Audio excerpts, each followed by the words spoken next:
Hey everyone, welcome back. Worlds is coming up in just over 2 weeks, and recently on stream I was challenged by 5 different people who have qualified for this tournament. There's so many great battlers that challenged me today, people who have won regionals, who have been local legends in their own right, who want to make a name for themselves. Let's take a look at the battles and see what I can do against these amazing competitors.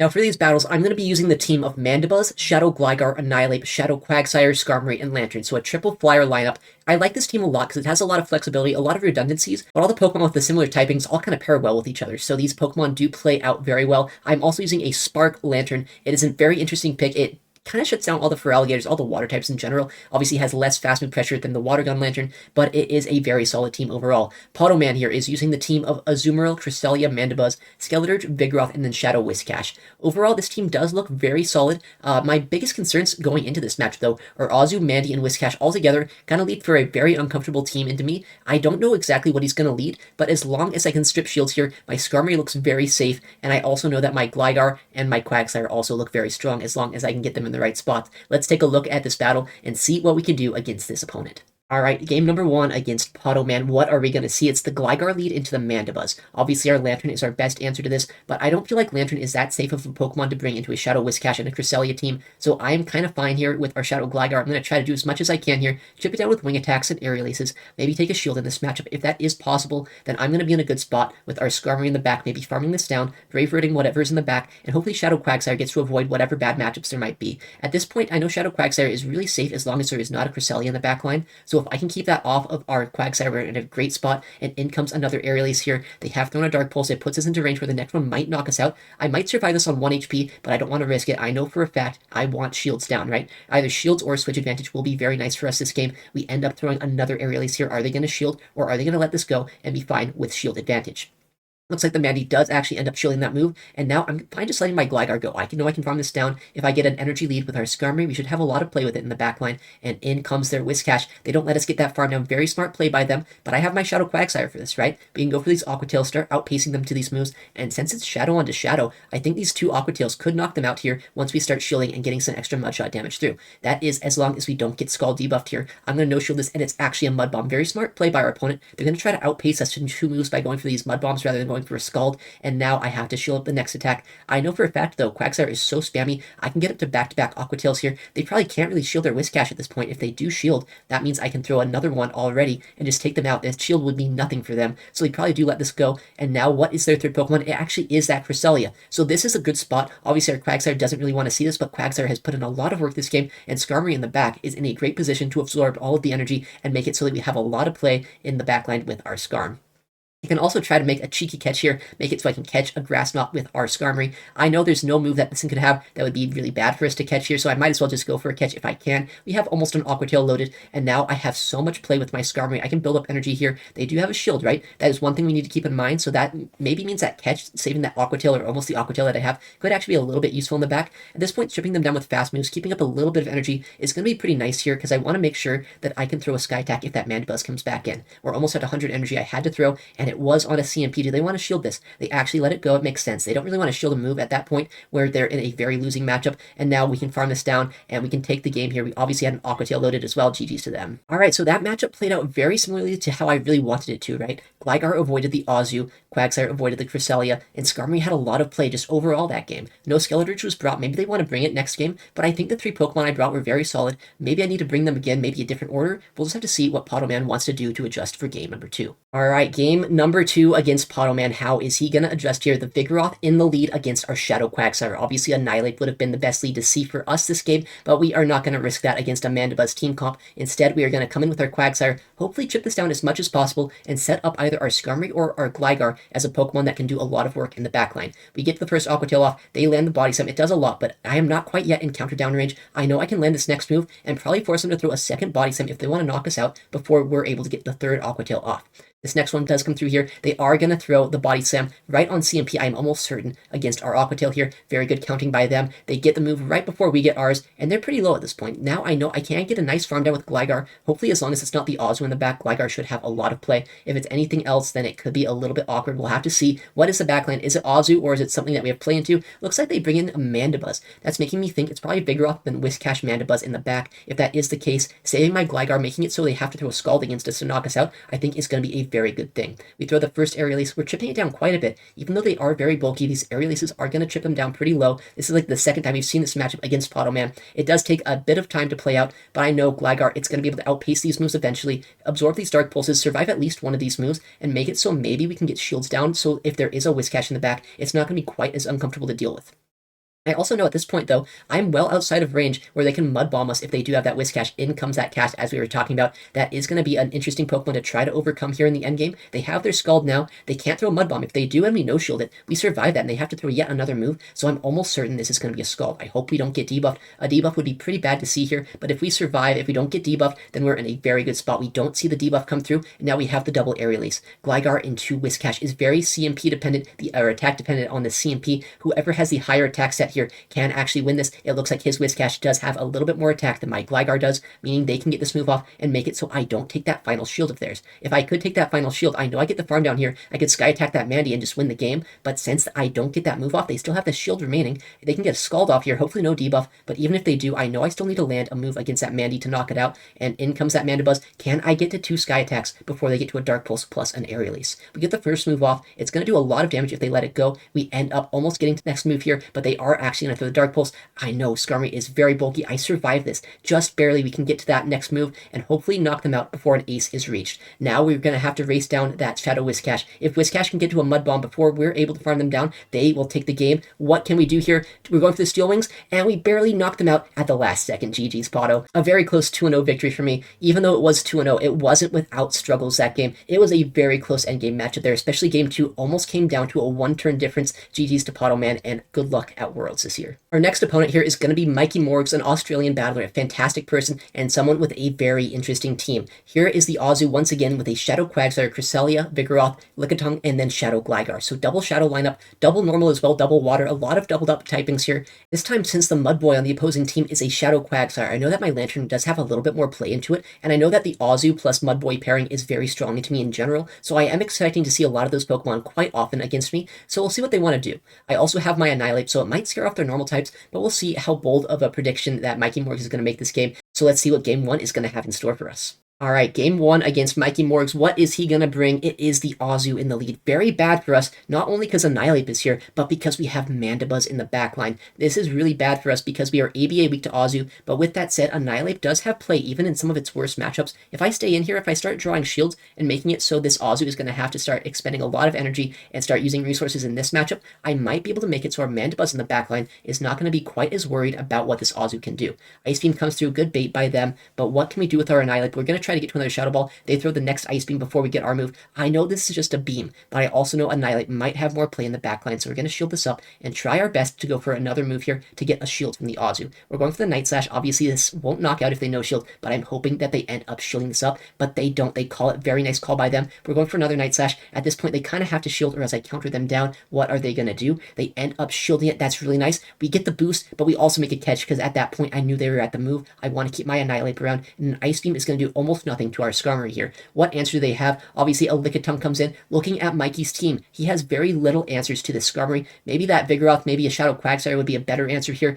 but obviously Lickitung does have a little bit of neutral play. We go for this Drayford. I know it's going to be able to do a lot of damage, and I want to get as much damage as I can against it. He ends up letting it go. Can I survive this Body Slam, and can I get off this next Sky Attack? If I can, that's going to be great for us. We survive that move. We get the Sky Attack off, and now he's going to have to either shield this move, or he's going to have to let his Lickitung go. He ends up shielding, and that is amazing for me. I know that my Mandibuzz is going to have a lot of play. I can probably get a lot of energy here, and Annihilate is still around on my end. It has energy as well, so I can land a Shadow Ball against almost anything in the backline. What is his third Pokemon going to be?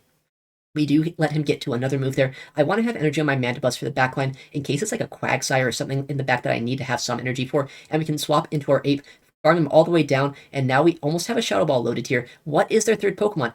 Gligar would be a little bit awkward because they could farm us down, but we can land a Shadow Ball against anything. In comes the Shadow Quagsire. We wait a turn, we make sure that they don't catch our move, which they tried to do, and now we have the Shadow Ball loaded for the Shadow Quagsire. Annihilate, even though it was in a terrible matchup in the lead, able to come through the Shadow Ball, and now either counter down or go for the Night Slash here to close out game number 1 against Mikey Morgs. GG's to him. Skarmory also putting in a lot of work that game, showing why it is so safe and why it is so important to have a Skarmory answer. After that game 1, I saw that my Annihilate plus Mandibuzz duo might not have been the safest play, but Skarmory really pulled through. It had a lot of neutral play in the backline. They don't have a hard answer. There's no Lantern, no Charge Bug, no Registeel. So if I use my Skarmory as like a safe swap, as a very safe pick, I think we're going to be in a good spot going into game number 2. All right, getting into game number 2 against Mikey in a Lickitung lead against our Shadow Quagsire. Obviously, running back the Ape lead would have been much better here, but Shadow Quagsire, it's not completely helpless as long as we start shielding up Power Whips, and I also know we can build up energy here. He does not have an answer for this Skarmory, right? So if I let them build up energy, then come in here, I put them in such an awkward position. Do they want to start body slamming my Skarm, or are they going to swap out? Looks like this time, though, they do swap to this Vigoroth, and I know there's one way I can win the Zero Shield matchup here, and I want shields down this game. Go for the Brave Bird. Are they going to call this knowing they survived the Sky Attack, or are they going to shield us up?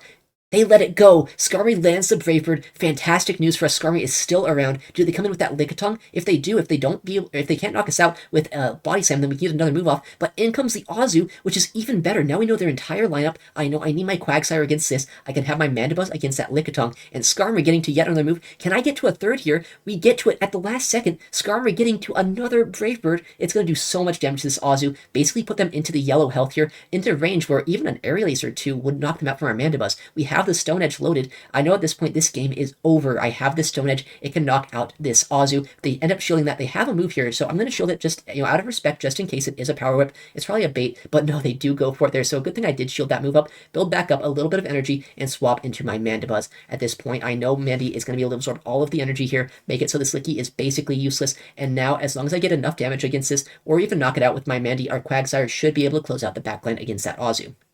Another Body Slam is coming through. I think at this point I need probably 3 moves to knock out this Lickitung, and I know for sure that Mandy can survive that long. We have a lot of energy ourselves here. Nice frame drop game. But the Dark Pulse is coming through. It's going to do a lot of damage. Not quite enough to 2-shot there, but I think 2 Dark Pulses plus an Aerial Ace will be enough at this point. Dark Pulse is going to come through once again. Mandibuzz is very spammy, and it is going to put them into the red, into Aqua Tail range at this point. So even if they ever do swap out here, which it looks like they do, I can knock them out with an Aqua Tail, build up to a Stone Edge against this Azu, and then Aqua Tail the other guy in the back, and be in a great spot here. Play Rough does not quite knock us out. We build up the energy, as I said, and now our Quagsire should be able to knock out this Azu with 1 move, and then knock out that Lickitung with the other. We have the Aqua Tail almost loaded, and now this Lickitung is going to go down with our Shadow Quagsire taking out one of the worst leads it could have seen on this team. GG's to Mikey Morgs. Very fun team comp. I think this matchup really demonstrated why having a hard answer to Skarmory can be very important. You can have a lot of neutral play into it, but if you have the weaknesses like the Shadow Gligar, like the Cresselia, it makes it really hard for them to actually be brought to games when you know Skarmory is coming basically every single time. So once again, GG's to Mikey. I really appreciated the battles, and I hope you do very well in Hawaii. Looks like our next opponent here is going to be SS Thorn, a Canadian battler, a fantastic player who always seems to have my number whenever I fight him, but our teams are very interesting here. He has the Dugong and the Goodra, 2 Pokemon we have not seen yet today, maybe even the Charge Bug. I don't think the other 2 players have had that just yet, so this is going to be an interesting matchup here. See what he's going to do. I know that Goodra can be a little bit troublesome for my team, knowing that our Skarmory, which is our best answer, can end up actually losing that matchup now that it has Thunder Punch on it, so we need to keep that in mind. And I also know that Dugong could be a little bit threatening if they do line it up on either my Mandibuzz or a Shadow Gligar, but if they end up bringing that Dugong, I have a lot of safe picks here. I have a feeling that my own Annihilate has a lot of play, my own Shadow Quagsire as well, so if that Dugong does come, I'm not too worried about it, but we have to keep it away from our Gligar to make sure we have as much play as possible in these games. Alright, let's get into game number 1 against SS Thorn, an Annihilate mirror match. I absolutely hate this matchup so much, mainly because I know how bait and nuke reliant it can be. I have to call Night Slashes or go straight for Shadow Balls. It's really annoying, and also if you start going straight Night Slash, your opponent might boost on you. It might be a really uncomfortable situation even if you call the moves properly, so it's really going to come down to kind of who's just better at calling these attacks here. I did get a nice shield on our Night Slash bait. We're going to call that they're going to bait us as well, and they do. This is fantastic because now I'm in such a good spot. I baited correctly, I called their bait. At this point, our Ape is in a much more comfortable spot, and now we end up actually seeing them shield that next Shadow Ball there. I can shield this attack, but I think taking 2 shield advantage is actually going to be very strong for us. At this point, they're almost in range where I could knock them out with an Aqua Tail if they do end up swapping out, which they do, into a Goodra. As I was saying, Goodra in the back could be a little bit tricky just because we don't have a hard answer for this. We don't have that Skarmory here, and even if we did, this thing does have Thunder Punch. It could be a little bit awkward for us to deal with. We do know, though, that our Gligar can chip this down quite easily, make it so we can farm this all the way down, hopefully hopefully, and maybe have energy for the backline. That Annihilate is still alive, but they should be in range where we could knock them out with an Aqua Tail. And as I said, our Quagsire is going to be able to have a decent matchup into almost anything that would be in the back once this Goodra is gone. I also know that our Gligar does have energy on it. What is their third Pokemon going to be at this point? If it is that Dugong, I need to land this Aqua Tail. I need to Mud Shot them down, land a Stone Edge against it, and then maybe dig them in the back with our Gligar. We farm them all the way down before they get to another move. What is their third Pokemon going to be? It is that Dugong. So even though our Gligar would be very scared to see this, at this point, Shadow Quagsire, Shadow Stone Edge is going to do so much damage, put them in range where I think no matter what this game, even if our Quagsire goes down, we can just knock them out with our Gligar, but they let us get to this move. They don't quite get the farm down, and Quagsire are able to close out this backline matchup after catching an Aqua Tail from that Goodra. Alright, so despite a bit of an annoying mirror match in the lead, we were able to actually set up our Gligar and our Shadow Quagsire in the backline to have a ton of play. I know that Goodra is a little bit scary for Gligar and Quag, but as we saw, if you have a bit of an energy advantage or shield advantage, they're not actually that scary to see. So in game number 2, I need to keep in mind Goodra probably will come. They might drop that Dugong though after seeing it didn't have a lot of play. We'll just have to see how we adjust here and what we are going to want to do to get into game number 2. Heading into game number 2, what are we going to see? Skarmory lead this time into a Lickitung. So last game, I knew that I was a little bit weak to that Goodra, so this time I thought maybe a Goodra in the lead would be a very safe play from him. Not quite the Goodra in the lead, but honestly, I'm very happy to see the Lickitung as well, because our backline is not exactly the best answers to this. So going for these moves here, trying to draw a shield and making it so we have as much play as possible for our Quagsire and our Gligar in the back, I think is going to be a great play. They end up letting that first move go. What are they going to do on this next attack, though? They throw this Body Slam. Are they going to shield our next move? I could go for the Brave Bird and knock them out, or I can go for the Sky Attack. They actually end up catching an attack here, I think on a Charge Bug, meaning this Brave Bird is going to do a lot of damage, but it's going to be in a target that we had a hard wall to in the back, so a huge amount of energy going to waste for us this game. Even with that said though, we can throw this move. They didn't actually throw energy against us, so because they didn't, I throw this Aerial Ace first. I know for a fact that having a healthy Gligar here should be very strong for us in the backline, and it might be that Goodra as their third pick right now. If that is the case, having as much health as possible, making it so I can start shipping shields with this Gligar, I think is going to be the most guaranteed way to win this game. The Body Slam does come through. This Licky obviously does have a decent amount of energy on it. They get to another attack. I'm going to shield this up. I want to get shields down. I want to keep my Gligar alive as well, just in case that Goodra is their third Pokemon here this game. We are able to get to another Ace here. What are they going to do? Do they want to shield this, or do they want to let it go and try to get to another Body Slam? What is their play? They let it go, and in the backline is that Goodra. We're going to go for the Ace. I don't want to give them a ton of energy, and I want them to shield this attack. Are they going to shield? They end up shielding the move, and now our Quagsire is going to have a lot of work ahead of it. I'm going to try to go for these Stone Edges here. I think at this point I can survive an Aqua Tail even if we end up going for double Stone Edge, and I can get to 2 moves, go for the guaranteed play, hope that they even call an Aqua Tail, make it so we have a very easy win condition this game, go for the Stone Edge. If they call this and they no-shield it, we just almost one-shot them. If they shield that up, I'm pretty sure I can get to another Stone Edge anyway, but we go for the Aqua Tail now, knocking out this Goodra and taking game number 2. GG's to SS Thorn. A very interesting team, but unfortunately our Quagsire was just a little bit too strong. Goodra is definitely the newest Pokemon that we have in the Play Pokemon circuit. It's a very fun Pokemon, but even Shadow Quagsire, Shadow Gligar matchups, which you might think are good for Goodra, they can be flipped, and I think that was very important to learn from this matchup. GG's to SS Thorn, and good luck to you at Worlds. Our next challenger here is Man in the Planet, a fantastic battler, and someone also running that Azu and Whiscash duo. That team comp has been a little bit tricky for me so far today, but I've been able to overcome it. I hope I can do it once again. I know that as long as I avoid that Azumarill, that my Shadow Gligar is going to have a lot of play, and it looks like my Shadow Quagsire is basically free against this entire team. His best matchups into my Shadow Quag are neutral at best, so if I get an energy lead or shield advantage, I know setting up my Shadow Quagsire for this matchup can be a very good way to guarantee wins. Let's get into game number 1 and see what Man in the Planet is going to do against us. Alright, game number 1 against Man in the Planet. Skarmory lead into a Shadow Whiscash. Not the best lead to see, but we can safe swap our Shadow Quagsire here, hopefully make it so we can outpace them to a move and chip this thing down to make it so it's not quite as worrisome for our Skarm. We also see they're staying in here, right? That means they might not have a hard answer to us. Maybe they're going to try to chip us down before swapping out. What is their play going to be? They end up throwing a move that's after 6. This could be a Scald. Shadow into Shadow, that would do so much damage into us, so I do shield it up. I want to make sure Quagsire is still going to be healthy for the backline. They're staying in here, and they make a nice catch on arbitrary timing on an Azu. This means this Aqua Tail will land against a resisted target. It's not going to do almost anything to them at this point, and now Quagsire is going to have a lot of work to do to bail itself out of that hole that we just entered. We have this Stone Edge. It's going to do a lot of damage, and after that Aqua Tail did land, I think it does put them into 2-shot range, but it's not really what we wanted to have happen here. They do get to a move. Can we survive? If it's an Ice Beam, maybe. Play Rough It's going to be close. We do survive that, and now we can swap into Scar. I'm deseeking the switch clocks here, saving energy on our Quagsire. I think is going to be our best way to win this game. I know I can probably farm this down if I can before they can swap out. We are going to be in a good spot. If not, and they can't swap to something, then maybe this can be a little bit uncomfortable. But what is their third Pokemon going to be? Oh man, it looks like I barely don't get the farm now. They store a move on that Azu, and they catch on a Charjabug. But we have 2 Brave Birds. We can throw one here. We can throw another one in just a second. Do they want to double shield their Charjabug this game, or are they going to let this go? Next Brave Bird is going to come through, and it gets shielded up. Quagsire is very close to a move here. I have the Stone Edge on CMP. This is going to do the most damage possible to this Charjabug. We are going to shield it up, and hopefully our Annihilate is going to be able to close out the backline this game. Stone Edge is going to do a lot of damage, but is it going to be enough to one-shot this Charjabug here? It almost takes him out, not quite, and we get 2 counters. We counter down the Charjabug. In comes the Azu, almost certainly. I know they're in 1 counter range, but I also know they have energy on it. And in comes the Whiscash. They get a move off into us here. What is going to happen this game? It's going to be really close down to the wire. Scald is doing so much. They come in with the Azu. I CMP them. I know for a fact I needed to get this move off on CMP to make sure we don't get sniped down. And what are we going to do? 1, 2, 3, 4. We don't quite get the counter down. We have our Quagsire in the back. They have the Whiscash here.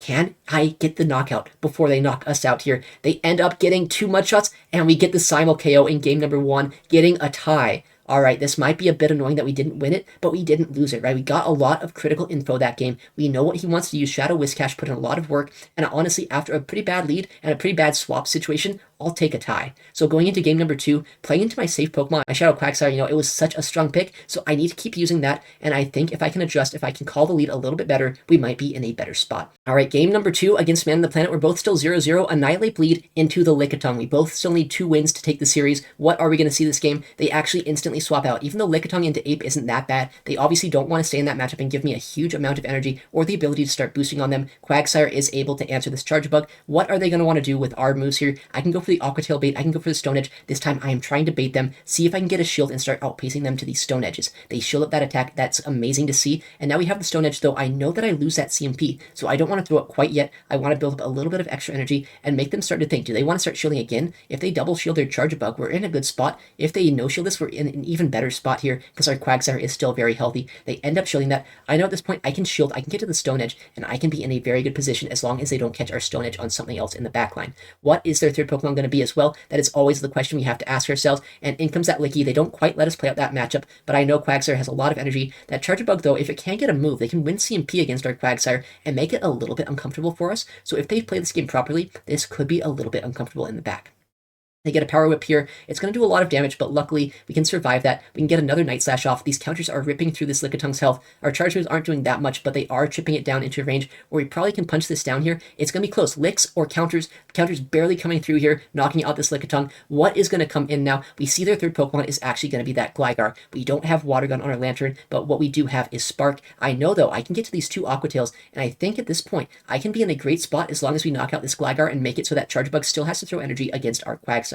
We've chipped them down with Mudshots, put them into range where 2 Surfs should knock them out. I was really thinking it would be an Azu in the backline, but no, I guess they had a different Pokemon than I was expecting here, having that Gligar, meaning that it is a little bit more uncomfortable than I thought it would be. But now we've chipped this down so low, I come in with my Lantern. I probably still need 2 Surfs to knock this out, but at this point, we're going to be able to survive 2 moves, and they are energy dry. They're going to throw a move now, but they're not going to be able to get to 3 moves before we can get to 2. Surf will come through here. These Sparks, even though they did get nerfed, they're still chunking this thing down. There's a chance I might even fast move them down before they can get to their next attack. We throw this Surf, and now can I fast move them all the way down here? Just barely. We get the Spark through, but they do get a final attack. I know Lantern is bulky, though. X-Scissor will not knock us out, and I think we can take game number 2, getting the score to be 1-0 after 2 matchups against Man on the Planet. All right, I don't think Lantern did much for us that game. I brought it because Azu was a bit problematic for us, at least I thought it was going to be, but he didn't bring it that game. Maybe bringing Lantern will scare it off here in game number 3. We'll just have to see how he adjusts. Shadow Quagsire once again putting in a lot of work for us, being able to neutralize that Charjabug and making it so that we had a lot more play in the backline,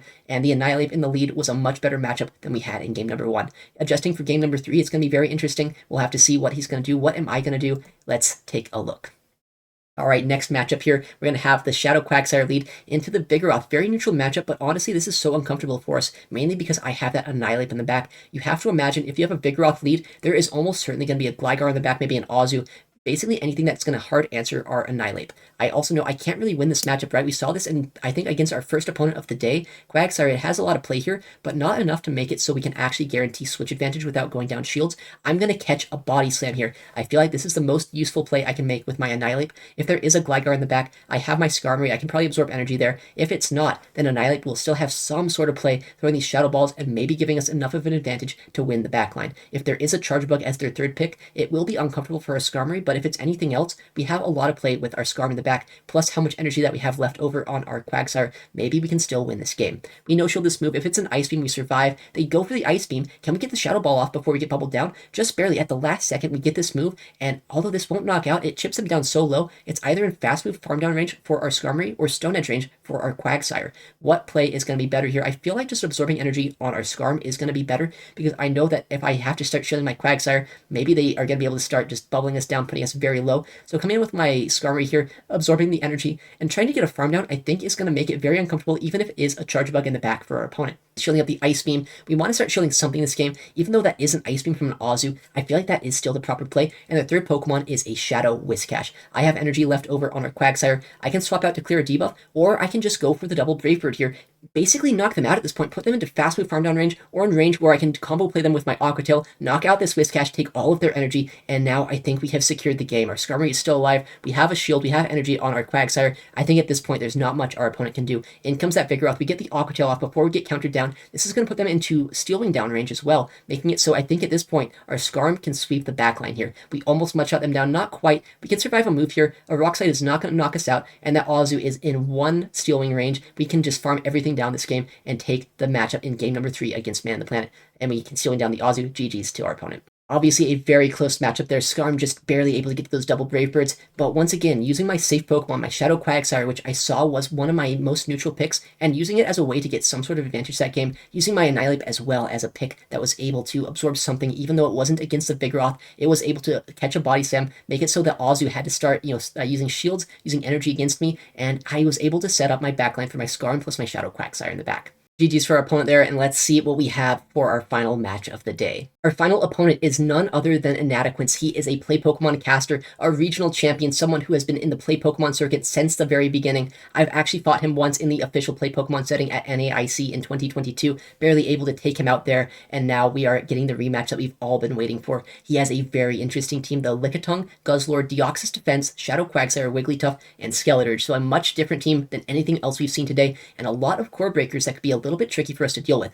Obviously that Wigglytuff is so scary for our Mandibuzz to see, especially our Annihilate as well, so probably can't use those as much, but with that said, I think our Shadow Quagsire has a lot of neutral play here, and our Shadow Gligar as well. As long as it's not matched up against that Shadow Quagsire, I think it's going to have a lot of neutral game. Hopefully we can use our Quagsire and our Gligar to just kind of out-damage this team, make it so these Charmers, these fast move pressure Pokemon are not going to be quite as worrisome. Let's hop into game number 1 and see what we can do against Inadequance. Game number 1 against Inadequance against the Shadow Quagsire lead. Very neutral lead matchup here, but since we don't have a hard answer for Quagsire, I'm actually pretty happy to see it here. What I know I can do is I can go for the Shadow Ball, guarantee a shield in the Zero Shield matchup, and see how they want to play it out. They might try to call a Night Slash bait and I can just one-shot them, or they might shield it up, and at least I'll have shield advantage for our backline. I wait a turn to make sure we don't get caught on by like a Wigglytuff or anything crazy, and we do have a Skarmory in the backline, right? I was talking about how safe my own Shadow Quag would be, but I didn't bring it in game number 1 because I figured there'd be answers to it in the backline. They throw another move here. I know I can CMP them on the Night Slash, make it so they take a lot of damage or almost knock them out. I don't think it's quite enough to KO this Quagsire at this point, but it should be enough to make it so it's nowhere near as big of a concern for our Skarm or for our Gligar, and maybe I can set up either one of my backline Pokemon for a sweep now that this Quagsire is going to be out of the way. They throw the Aqua Tail, it does knock out our Ape, and I think that our Gligar at this point is going to be able to get a nice wing attack down, put it into a range where we can have an energy lead against basically anything in the backline. What are they going to bring in here to try to neutralize our Gligar? Maybe the Guzzlord, maybe a Lickitung. It is going to be that Guzzlord, so right now I think my worst lose condition this game would be if they have a Skeleturge in the back. Skeleturge would probably just instantly lose us this game, but if it is anything else, there is a chance that our Skarmory is just going to sweep the backline. It could be a Charmer, it could be a Deoxys, but I think at this point, I might be able to land this dig and wing attack this Guzzlord all the way down before they get to another move. If that's the case, maybe even if it is a Skeleturge, I can have play by going for the dig against it, and maybe, just maybe, not even needing our Skarmory to win this game. We go for the first dig. If we land this, then we can wing attack them down. If we don't land it, we have the next one very soon. They let it go. They thought it was a bait, but we wing attack them down. Skarmory not even seeing the light of day that battle. So we actually learned a lot game number 1. We saw what they wanted to use. We also saw what I used, and we didn't even show them our third Pokemon. That means they have no idea what was in the back. They don't know if they should protect their Wigglytuff, if they should not worry about it. It is going to be a lot of information for them not to have. So being able to take that game out before our Skarmory even had to come in is actually huge for us. I also know, I think game 2, it might be time for Shadow Quagsire to come out, right? We saw them actually bring that Skeleturge. We saw them bring their own Shadow Quagsire. We don't have a hard answer to it. So using our own Quagsire, I think, to absorb a lot of energy is going to be very key to winning in the next few games. Our next matchup here, we are up 1-0, but can we hold on to this? The Skeleturge in the lead. All right, a very neutral matchup here, but he instantly swaps out to a Guzzlord. This is interesting to me. It makes me think there's probably going to be something else in the back that our Skarmory is good against, likely that Wigglytuff. If that is the case, we still have a lot of neutral play against it using our Shadow Quagsire and our Shadow Gligar, and even though we are falling into the trap here of just coming in with our Steel type right now, I can farm this down. If we come back in, or if he comes back in rather with that Skeleturge, I can Brave Bird him. I think I get a full farm down here as well before they can knock us out. Guzzlord does not have a lot of fast move pressure. It was only the charge moves that are going to do a lot of damage, so I can Steel Wing this down, Brave Bird that Skeleturge, give them only one single wing attack, or Incinerate of energy that is, and hopefully in the back line our Quagsire is going to have some play. Brave Bird comes through. Is it going to go shielded or no shielded? They end up letting it go at this point, and I can come in with my Shadow Quagsire knowing that it probably has play into the back line, and I wanted an energy lead. That Wigglytuff is here in this matchup now. We go for these Aqua Tails. We outpace them so heavily. We can get to 2 Aqua Tails before they get to a single charge move here, and our Gligar is still very healthy. That Brave Bird landing on that Skeleturge makes it so that Skeleturge is nowhere near as big of a threat in the backline. And now we can get to yet another charge move here. Can I get to another Aqua Tail? Can I get to 4 Aqua Tails before they can farm us all the way down here? It's going to be so close. If possible, though, I think we just win this game because Quagsire is so crazy. We get to another Aqua Tail, and now Gligar can easily neutralize that Skeleturge. We should be able to take game number 2 and take out Inadequance here in a decisive set. Gligar does come back in, and now we have the move, or we would, but we just farm them down. GG's to Inadequance. Very, very fun team. As we saw there, Shadow Quagsire up a little bit of energy can go a long way. Shadow Quagsire was set up for the sweep there, taking out that Wigglytuff before they even were able to throw a single move. They obviously had energy, but I think their win condition there was to fast move us all the way down before we could get to another move, but just barely able to get that 4th Aqua Tail somehow before getting charmed down. Once again, GG's to Inadequance, GG's to everyone that we fought today. Very fun battles, and I am very happy to see what everyone is going to bring to Worlds. Alright, well, thank you so much for watching today's video. I stream Pokemon Go PvP nearly every day at twitch.tv/ItsAXN, so if you want to see content like this live, make sure to check me out there. I'm also going to upload a lot more to the channel, so if you want to see more content, make sure to subscribe. Alright, well, thank you again for watching. Take care, and I'll see you in the next one.